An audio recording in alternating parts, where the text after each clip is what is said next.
Okay. Menu kita roti bilis benjo. Sorry, benjo roti bilis.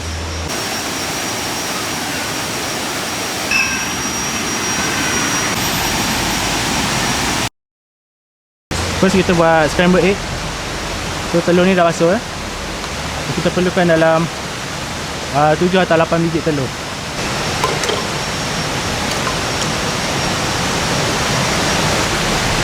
Kita kacau sampai dia setengah masak lah.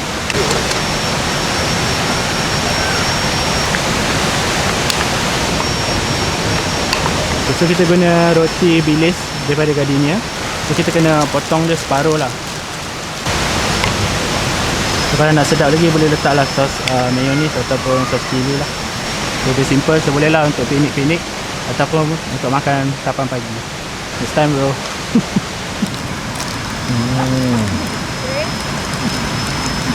Kata manis-manis sambal tu campuran telur mulut tu. Dia kalau waktu panas mesti lagi sedap. Tapi sebab kita buat ni kan untuk berkelah. Yang ni korang kena try. Asam bro.